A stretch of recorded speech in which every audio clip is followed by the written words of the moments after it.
So hello everyone. तो आज हम लोग देखने वाले हैं लॉज ऑफ रिफ्रैक्शन। अब देखो, लॉज ऑफ रिफ्रैक्शन जैसे ही दिमाग में आता है ना, रिफ्रैक्टिव इंडेक्स हमारे दिमाग में आता है, स्नेल्स लॉ हमारे दिमाग में आता है, राइट। तो आज का वीडियो ना काफ़ी ज़्यादा इंपॉर्टेंट होने वाला है। अगर तुम थोड़ा बहुत जानते होगे ना, तो रिफ्रैक्टिव इंडेक्स थोड़ा कॉम्प्लिकेटेड टॉपिक है, बट टेंशन मत लो, बहुत ही इजी तरीके में हम लोग आज सीखेंगे रिफ्रैक्टिव इंडेक्स को। एकदम कंप्लीट हम लोग रिफ्रैक्टिव इंडेक्स सीख लेंगे, और उससे न्यूमेरिकल जो है ना, एक भी न्यूमेरिकल नहीं छूटने वाला। हर एक न्यूमेरिकल आराम से हम लोग कर लेंगे, बहुत ही इजी तरीके से। तो आज का वीडियो बहुत ही ज़्यादा इंपॉर्टेंट होने वाला है, ये तो पता चल गया है, ठीक है। तो चलिए शुरू करते हैं। सबसे पहले लॉज ऑफ रिफ्रैक्शन में पहला लॉ जो है ना, ये बहुत ज़्यादा ईजी लॉ है। ये लॉ क्या बोलता है कि इंसिडेंट रे, देखो ये जो लॉ ऑफ रिफ्लेक्शन पढ़े थे ना हम लोग, लॉ ऑफ रिफ्लेक्शन जो पढ़े थे, जस्ट सिमिलर लॉ है ये, ठीक है। इसमें होता क्या है, जो इंसिडेंट रे है, रिफ्रैक्टेड रे है और जो नॉर्मल है, ये तीनों ना एक ही प्लेन पे लाई करता है, ठीक है। बस यहाँ पे देखो डिफरेंस ये है ना कि वहां पे रिफ्लेक्टेड रे होता था, यहां पे क्या है, रिफ्रैक्टेड रे, राइट। तो incident ray, refracted ray and normal all lie at the same plane, ये याद रखना है, ये हमारा पहला लॉ है, ठीक है, इजी है। ओके, अब हम लोग चलते हैं सेकंड लॉ की तरफ। जो सेकंड लॉ है ना, यही ना कॉम्प्लिकेटेड है, मतलब बच्चे ऐसा सोच लेते हैं कि ये काफ़ी ज़्यादा कॉम्प्लिकेटेड है, बट है बड़ा इजी, ठीक है। आज हम लोग ना इसको बहुत ही अच्छे तरीके से सीखेंगे, बहुत ही आसान तरीके से, ठीक है। कुछ चीज़ तो भाई मेमोराइज करना पड़ेगा, ठीक है ना। तो चलो फिर देखते हैं इसको। जो सेकेंड लॉ है, ये है हमारा स्नेल्स लॉ। क्या बोलते हैं इसको, स्नेल्स लॉ। अब वो वाला स्नेल्स मत समझ लेना, ठीक है ना। स्नेल्स यहाँ पे नाम है, ठीक है। एक जो साइंटिस्ट इस लॉ को दिए हैं, उनका नाम है स्नेल, ठीक है, इसलिए इसका स्नेल्स लॉ नाम पड़ा, ठीक है। ओके, तो स्नेल्स लॉ होता क्या है हम लोग समझते हैं। देखो एक लाइन में अगर देखा जाए तो तुम बोल सकते हो कि जो रेशियो होता है साइन आई का मतलब एंगल ऑफ इंसिडेंस, ठीक है, साइन आई और साइन आर का मतलब यहाँ पे एंगल ऑफ रिफ्रैक्शन। तो इसका जो रेशियो होता है ना, वो एक कांस्टेंट के बराबर होता है, ठीक है। और उस कांस्टेंट को ना म्यू बोलते हैं, एन बोलते हैं, ठीक है। एन से भी किसी बुक में रिप्रेजेंट किया जाता है, किसी बुक में यू से, ठीक है, जिसको म्यू बोला जाता है। यू नहीं होता है, वो म्यू होता है एक्चुअली में, ठीक है। तो इसके बारे में समझेंगे, ठीक है। और इसको ना रिफ्रैक्टिव इंडेक्स बोला जाता है। ये जो कांस्टेंट होता है sine i by sine r is equal to mu, उस म्यू को बोलते हैं हम लोग रिफ्रैक्टिव इंडेक्स, ठीक है।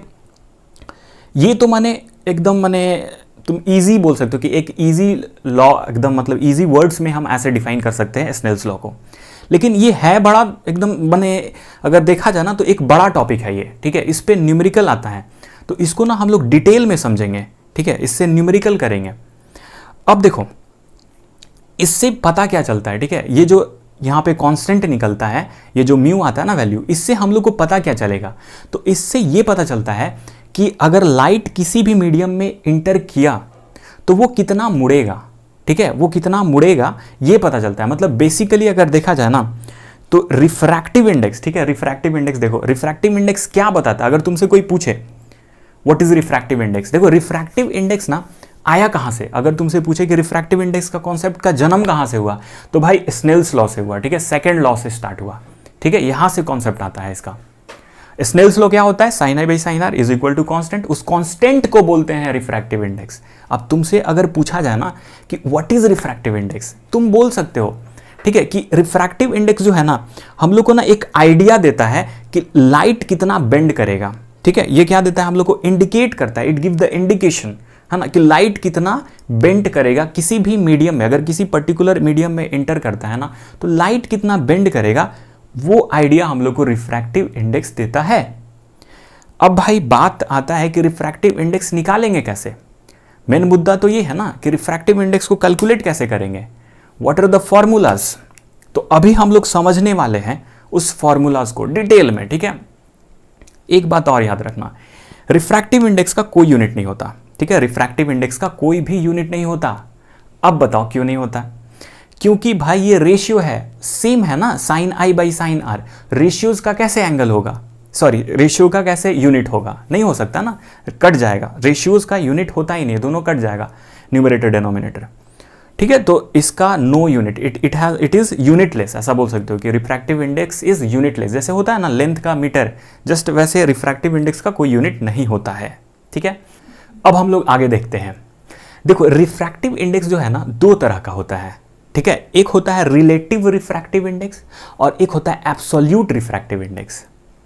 अब देखो रिलेटिव का मतलब क्या है, रिलेटिव का मतलब ये हुआ ना कि अगर लाइट रे रिलेटिव में याद रखना एयर या फिर वैक्यूम से, मतलब एयर और वैक्यूम इसमें नहीं होता है। ठीक है, अब देखो एयर और वैक्यूम अलग अलग है जरूर, है ना, वैक्यूम क्या होता है, absence of air is called vacuum, लेकिन यहां पे ना हम लोग सेम लेंगे। ठीक है, क्योंकि स्पीड, जब एयर में अगर स्पीड हम जो देखें लाइट का थोड़ा सा एकदम मैंने माइनर, एकदम माइन्यूट है ना, बोल सकते हो कि एकदम थोड़ा बहुत डिफरेंस होता है। अगर लाइट रे एयर में जाता है या फिर लाइट रे वैक्यूम में जाता है ना, तो अगर डिफरेंस देखा जाए स्पीड ऑफ लाइट का कि एयर में कितना है और वैक्यूम में कितना है, तो बहुत माइन्यूट सा डिफरेंस है, तो उसको इग्नोर कर दिया जाता है। मतलब तुमको ध्यान रखना है जब भी वैक्यूम का बात हो तो तुम ध्यान में रखना बस कि हाँ भाई है ना, वैक्यूम और एयर दोनों सेम है। ठीक है, वहाँ पे भी क्या है, एयर है। ठीक है, ये चीज़ ध्यान रखना। अब देखो अभी हम लोग क्या बात कर रहे थे, रिलेटिव रिफ्रैक्टिव इंडेक्स होता क्या है। अब देखो रिलेटिव रिफ्रैक्टिव इंडेक्स में याद रखना कि यहाँ पे ना एयर नहीं होगा, लाइट रे जो है ना, लाइट रे जो है वो किसी और मीडियम से दूसरे मीडियम में जाएगा, मतलब वो हो सकता है वाटर से डायमंड में जाए, लेकिन एयर का कोई जिक्र नहीं होगा इसमें। ठीक है, ये ध्यान रखना है। ओके, अब बात करते हैं एब्सोल्यूट रिफ्रैक्टिव इंडेक्स क्या होता है। एब्सोल्यूट में बस याद रखो, एब्सोल्यूट में ना एयर होता है। ठीक है, एब्सोल्यूट में क्या होता है कि एयर से लाइट रे, देखो एयर से किस में जा रहा है, एयर से किसी और मीडियम में जाए, मतलब एयर से जाएगा। ठीक है ना, एयर से हो करके जाएगा, एयर से हो सकता है ग्लास में जाए, एयर से हो सकता है डायमंड में जाए, किसी भी मीडियम में जाए। तो अगर एब्सोल्यूट रिफ्रैक्टिव इंडेक्स का बात हो तो लाइट रे कहां से कहां जाएगा, एयर से सर्टेन मीडियम में, वो कुछ भी हो सकता है, वाटर हो सकता है, डायमंड हो सकता है। लेकिन अगर बात हो ना रिलेटिव, तो वहां पे याद रखना है एयर या फिर वैक्यूम नहीं होता है। ठीक है, एकदम क्लियर रखना है ये। ओके, अब हम लोग देखते हैं थोड़ा सा रिफ्रैक्टिव इंडेक्स का फॉर्मूला देखेंगे, है ना, और इसको अच्छे से समझते हैं। चलो देखते हैं फिर। ओके, तो अब हम लोग देखते हैं रिफ्रैक्टिव इंडेक्स। ठीक है, रिफ्रैक्टिव इंडेक्स कहाँ से आया है इसको पहले समझेंगे। ठीक है, तो रिफ्रैक्टिव इंडेक्स जो है ना स्नेल्स लॉ से आया है। ठीक है, जो हम लोग लॉ ऑफ रिफ्रैक्शन पढ़े थे उसमें एक हम लोग लॉ पढ़े थे जिसका नाम है स्नेल्स लॉ। ठीक है, स्नेल्स लॉ, ये यहां से ना कॉन्सेप्ट आया है। स्नेल्स लॉ क्या होता है भाई, सेकंड लॉ है ना, सेकंड लॉ को स्नेल्स लॉ बोला जाता है। तो ये होता क्या है, ये होता है मेरा sine i by sine r is equal to एक कांस्टेंट होता है। ठीक है, इज इक्वल टू कांस्टेंट, और ये जो कांस्टेंट है ना इसको हम लोग म्यू बोलते हैं। ठीक है, म्यू बहुत लोग नहीं बोल पाते, देखो ये इसका प्रोनाउंसिएशन क्या होगा, म्यू। ठीक है, लेकिन ऐसे लिखते हैं, यू की तरह लिखते हैं। किसी किसी बुक में ना ये एन लिखा हुआ है। ठीक है, क्या लिखा हुआ है, ये एन लिखा हुआ है, एन। किसी किसी बुक में देखोगे कि वहाँ पे एन होता है म्यू की जगह पे। ठीक है, तो ये ध्यान में रखना है कि sine i by sine r is equal to mu. अब देखो ये साइन आई किसका लेंगे और साइन आर किसका लेंगे। जैसे मान लो एक मीडियम है, ये है ना, ये एक मीडियम है और लाइट रे जो है सपोज कि चलो यहाँ पे ये हमारा एयर है और ये हमारा वाटर है। ठीक है, ये हमारा वाटर है। अब होता क्या है, लाइट रे एयर से इंटर करेगा और लाइट रे इंटर करके है ना वाटर में इंटर कर जाता है। ठीक है, इस तरह से। तो यहाँ पे नॉर्मल हम बनाएंगे। अब ये जो एंगल है ये क्या है, एंगल ऑफ इंसिडेंस, और ये वाला एंगल क्या है, एंगल ऑफ रिफ्रैक्शन आर। तो जो भी होगा ये एंगल है ना वो यहाँ पे रखेंगे ऊपर में। सपोज ये 30 डिग्री है और ये है मेरा आर वाला एंगल जो है ये 45 डिग्री है। तो यहाँ पे हम आई की जगह पे क्या रखेंगे, अगर हम मेरे से निकालने बोल दे, अगर क्वेश्चन में सपोज दैट एक क्वेश्चन दे दे और बोले कि एयर है, इसमें आई दिया हुआ है 30 डिग्री, तो यहाँ पे हम लिख देंगे साइन 30 डिग्री और यहाँ पे लिख देंगे क्या, साइन 45 डिग्री। ठीक है, और ये जो कैलकुलेट करने के बाद वैल्यू आएगा वही हमारा रिफ्रैक्टिव इंडेक्स के बराबर आएगा। तो इस तरह से हम लोग निकाल सकते हैं। तो समझ में आ गया होगा साइन आर और साइन आई कैसे लिया जाता है। अभी हम लोग और देखेंगे, ठीक है ना, और समझेंगे। अच्छा, ये वाला चीज़ देखो, ये जो म्यू है ना इसको क्या बोलते हैं, म्यू को, इस म्यू को बोलते हैं रिफ्रैक्टिव इंडेक्स। ठीक है, इस पूरे मतलब हम लोग टॉपिक में म्यू ही यूज़ करेंगे, एन नहीं यूज़ करेंगे, ठीक है। तुम यूज़ कर सकते हो एन, ऐसा नहीं है। रिफ्रैक्टिव इंडेक्स बोलते हैं। अब देखो ये रिफ्रैक्टिव इंडेक्स जो है ना, ये रिफ्रैक्टिव इंडेक्स होता क्या है तो हम पहले ही बता चुके हैं। रिफ्रैक्टिव इंडेक्स मतलब ये समझो ना कि लाइट रे कितना बेंड करेगा, मतलब ये इंडिकेट करता है, ठीक है। जिसका रिफ्रैक्टिव इंडेक्स ज़्यादा होगा, ये मटेरियल पे डिपेंड करता है, तुम कौन सा मटेरियल यूज़ कर रहे हो। अगर किसी भी मटेरियल में अगर लाइट रे ज़्यादा बेंड किया मतलब उसका रिफ्रैक्टिव इंडेक्स ज़्यादा है, ठीक है। तो ये चीज़ ध्यान रखना है। अब हम लोग देखते हैं आगे और भी कुछ कुछ चीज़, ठीक है। इसको फेयर कर लेना।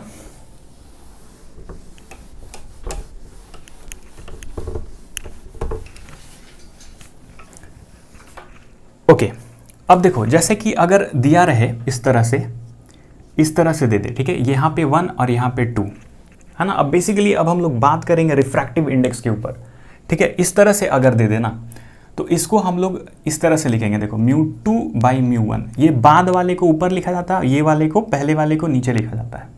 इसको हम लोग पढ़ेंगे कैसे, इसको हम लोग रीड कैसे करेंगे, तो इसको हम लोग रीड इस तरह से कर सकते हैं। देखो रिफ्रैक्टिव इंडेक्स ऑफ 2, ठीक है, रिफ्रैक्टिव इंडेक्स ऑफ 2, ये बाद वाले को, ठीक है, बाद वाले को बोलना है रिफ्रैक्टिव इंडेक्स ऑफ 2। मतलब निकाल किसका रहे हैं, 2 का रिफ्रैक्टिव इंडेक्स निकाल रहे हैं, मीडियम 2 का निकाल रहे हैं। और उसके बाद बोलेंगे विथ रिस्पेक्ट टू, है ना, विथ रिस्पेक्ट टू 1। इसको पढ़ेंगे कैसे, refractive index of 2 with respect to 1, इस तरह से पढ़ेंगे। अब इसमें देखो जैसे ये मीडियम है ना, लाइट रे यहाँ से यहाँ जा रहा है, ठीक है। लाइट रे इस मीडियम से इस मीडियम में जा रहा है, ये 1 मीडियम है, ये 2 मीडियम है ना।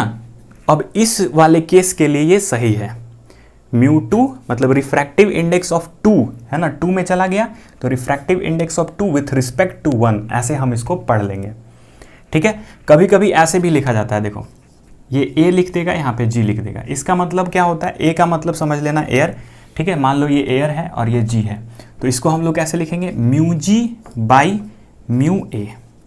Refractive index of glass with respect to refractive index of air, ठीक है। इसको भी फेयर करो, ये हम लोग म्यू के टर्म में इसको हम लोग समझें, ठीक है। अब थोड़ा और आगे देखेंगे, वेलोसिटी के टर्म में इसको समझेंगे।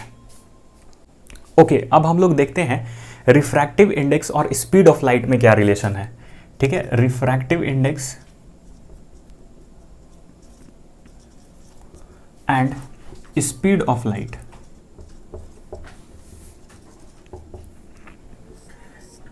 देखो अगर ऐसे लिखा हुआ है ना म्यू, केवल म्यू लिखा हुआ है और यहाँ पे कुछ जी दे दे, इसका मतलब क्या होता है ना कि ये इधर एयर है। अगर नहीं भी देना तो समझ लेना है, ठीक है, समझ लेना है कि इधर एयर है।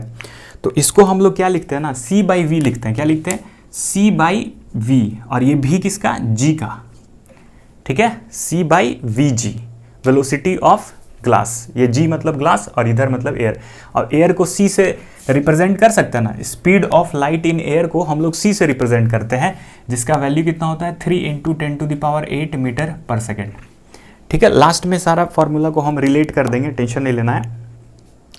अब देखो, अब हम लोग जैसे दिया हुआ रहे इस तरह से, ये μg को हम लोग लिख सकते हैं ना c/vg। अब यहाँ पे दे दे सपोज दैट μd दे दे, ठीक है, μd दे दे, d का मतलब समझ लेना डायमंड। तो इसको क्या लिखेंगे भाई, c/vd लिख देंगे, है ना। एयर है तो एयर के लिए c यूज करेंगे, ठीक है। एयर स्पीड v के टर्म में लिख रहे हैं, किसके टर्म में, refractive index and speed of light के टर्म में। तो ये μd दे तो c/vd लिखेंगे, ठीक है। इसको इक्वेशन 1 मान लो और इक्वेशन इसको 2 मानो, है ना। अब देखो, अब हम क्या कर रहे हैं, हम दोनों को ना क्या कर रहे हैं, डिवाइड करेंगे फ्रॉम 1 and 2। अब डिवाइड करने पे क्या होता है, देखो μg/μd, ठीक है। इसका क्या वैल्यू है, c/vg, और इसका क्या वैल्यू है, c/vd। इसको अगर डिवाइड करोगे ना तो देखो c/vg इंटू vd/c, ये देखो ये क्रॉस मल्टीप्लाई हो जाता है डिवाइड करने पे, ये तो पता होगा। अब ये कट गया इससे, तो अब हम लोग लिख सकते हैं μg/μd, है ना, μg/μd is equal to vd/vg। देखो ये बड़ा इंपॉर्टेंट रिलेशन है, बड़ा इंपॉर्टेंट रिलेशन है। अगर रिफ्रैक्टिव इंडेक्स बोले ना, refractive index of glass with respect to refractive index of diamond, तो वेलोसिटी के टर्म में क्या लिख सकते हो, VD बाई VG, मतलब उल्टा लिखना है। अब देखो सब कुछ ना एक साथ अब हम लोग रिलेट करेंगे, ठीक है, सब कुछ एक साथ हम लोग रिलेट करेंगे। ये चीज़ को कॉपी करो, इस चीज़ को कॉपी करो, फिर हम लोग एक साथ सारे रिफ्रैक्टिव इंडेक्स के फॉर्मूला को एकदम मिला करके फिर लिखेंगे, एक फॉर्मूला निकालेंगे। कॉपी कर लो। ओके, तो अब हम लोग फाइनल फार्मूला देखते हैं, ठीक है, फाइनल फार्मूला। अब वो सब फार्मूला है ना, अगर तुमको नहीं भी याद है ना, तो अब जो हम लिखवाने वाले हैं ये याद कर लो, ठीक है, सब कुछ ना समराइज करेंगे। अब देखो सबसे पहले याद रखना है, स्नेल्स लॉ बोलेगा, स्नेल्स लॉ, ठीक है, स्नेल्स लॉ क्या होता है, तो भाई क्या लिखेंगे हम, sine i by sine r is equal to mu, ठीक है, एक लाइन में। अब इस म्यू को क्या बोलते हैं हम लोग, रिफ्रैक्टिव इंडेक्स। इस म्यू को क्या बोलेंगे, रिफ्रैक्टिव इंडेक्स। अब देखो अगर यही चीज ऐसे लिखा हुआ है 1 म्यू 2, तो इसको पढ़ेंगे कैसे, refractive index of 2 with respect to refractive index of 2 medium 2 with respect to medium 1, refractive index of medium 2 with respect to refractive index of medium 1, ठीक है, ऐसे पढ़ेंगे। इसको कैसे लिखेंगे भाई, अगर म्यू के टर्म में लिखना है तो इसको लिखो म्यू 2 बाई म्यू 1, ठीक है। अभी बहुत इंपॉर्टेंट चीज बताने वाले, देखो अगर ऐसे दिया हुआ है तो क्या लिखेंगे, म्यू के टर्म में लिखेंगे ये वाला ऊपर में, ये वाला नीचे में, ठीक है। अब देखो वेलोसिटी के टर्म में बोले तुमसे, ठीक है, वेलोसिटी के टर्म में लिखो, तुमको सिंपल क्या करना है, ये देखो म्यू 1 है ना नीचे, तो ऊपर में लिखो V1 और नीचे में क्या लिखोगे V2, बस जस्ट पलट दो, ठीक है, जस्ट पलट देना है। तो ये ना अगर ये फार्मूला तुमको याद है, ठीक है, ये फार्मूला अगर याद है तो तुम आराम से रिफ्रैक्टिव इंडेक्स का क्वेश्चन कर लोगे। अगर ऐसे दिया हुआ है 1 म्यू 2, मतलब तुम्हारे दिमाग में क्लियर होना चाहिए कि भाई इस तरह से लाइट जा रहा है, ठीक है, ये मेरा 1 मीडियम है, ये मेरा 2 मीडियम है, इधर 2 है, तो लाइट रे ये 1 से जाकर के 2 में घुस गया, ठीक है, इस तरह से ये चीज़ क्लियर होना चाहिए, ठीक है। 1 म्यू 2 है, मतलब कि जिस इधर वाला जो पार्ट होगा ना उसमें इंटर कर रहा है। इसको ऐसे भी दे सकता है, देखो म्यू यहाँ पे एयर दे देगा, यहाँ पे ग्लास दे देगा, तो ये कंफ्यूज नहीं होना है, ठीक है। इसका मतलब ये है कि लाइट रे एयर से ग्लास में, ये मेरा एयर है और ये मेरा ग्लास है, तो लाइट रे कहाँ से कहाँ गया, एयर से ग्लास में इंटर किया है, ठीक है। और इसको पढ़ेंगे कैसे, refractive index of glass with respect to refractive index of air. इसको हम लोग लिखेंगे कैसे, देखो mu g by mu a, mu के टर्म में ऐसे लिख दो mu g by mu a, और वेलोसिटी के टर्म में क्या लिखोगे, जस्ट उल्टा कर देना है, ठीक है। क्या लिखेंगे, V A by we ji, V A by we जी, ठीक है। ये चीज़ याद रखो, है ना, ये दोनों मतलब ये तुम याद अगर कर लिए ना, मतलब तुम्हारा क्लियर है, ठीक है, रिफ्रैक्टिव इंडेक्स पूरा क्लियर है, ठीक है। तो इसको जल्दी से फेयर करो। ओके, तो समझ में तो आ रहा है ना, समझ में आ रहा है, ठीक है। ये फार्मूला ना एकदम याद कर लो, ठीक है, ये फार्मूला याद कर लो। अगर ऐसे दिया हुआ है 1 म्यू 2, ठीक है, तो क्या लिखेंगे हम इसको, म्यू 2 बाई म्यू 1, पढ़ेंगे क्या, refractive index of medium 2 with respect to medium 1, mu 2 by mu 1। और वेलोसिटी के टर्म में अगर बोले तो क्या लिखेंगे, V1 बाई V2, है ना, पलट देना है, ये म्यू के टर्म में लिखेंगे, ये याद कर लो, एकदम रट्टा मार लो, ठीक है इसको। इसके बाद देखो एक बड़ा इंपॉर्टेंट चीज़ बताएंगे हम, है ना, अगर ऐसे दिया हुआ है, ठीक है, इस तरह से दिया हुआ है 1 म्यू 2, ठीक है, इस तरह से दिया हुआ है, तो इसको ना तुम ऐसे लिख सकते हो रेसिप्रोकल के टर्म में, ठीक है, ये लिख सकते हो ऐसे, देखो ये 1 म्यू 2 है ना, यहाँ पे 2 म्यू 1 ऐसे लिख सकते हो, ठीक है, ये वैलिड है। तुमसे बोलेगा ना क्वेश्चन में कि अगर लाइट रे, है ना, पहला मीडियम से दूसरे मीडियम में जाता है, इतना रिफ्रैक्टिव इंडेक्स है, तो बताओ कि दूसरा से, है ना, पहला से दूसरा में गया तो रिफ्रैक्टिव इंडेक्स इतना दिया हुआ है, तो दूसरा से पहला में जाएगा तो कितना होगा, तो जो वैल्यूज़ होगा ना उसको रेसिप्रोकल कर देना, ठीक है, सिंपल है एकदम। ये चीज़ ना इसको हम लोग प्रूव भी कर सकते हैं, देखो कैसे प्रूव करेंगे। ये है हमारा LHS, ठीक है, LHS ले लो। LHS क्या है भाई, 1 म्यू 2, इसको हम लोग लिख सकते हैं ना म्यू 2 बाई म्यू 1, बताओ लिख सकते हैं कि नहीं, 1 म्यू 2 बाई म्यू 1, यही तो सीख रहे हैं ना। चलो अब RHS में आ जाओ। अब अगर LHS RHS इक्वल होगा तो मान लोगे ना कि सही है। चलो RHS में आ जाओ। RHS क्या है भाई, 1 बाई म्यू 2 म्यू 1, ठीक है। तो इसको हम लोग कैसे लिखेंगे, देखो 1 बाई, इसको लिख सकते हैं क्या, म्यू 1 बाई म्यू 2 लिख सकते हैं ना ऐसा। अब ये जब ऊपर जाएगा तो क्या हो जाएगा, mu 2 by mu one, reciprocal करोगे तो आएगा ना ये। अब देखो क्या L H S R H S equal है, बताओ, है ना equal, mu two by mu one is equal to mu two by mu one, मतलब ये सही है, ये हम कहीं भी लगा सकते हैं, ठीक है ना।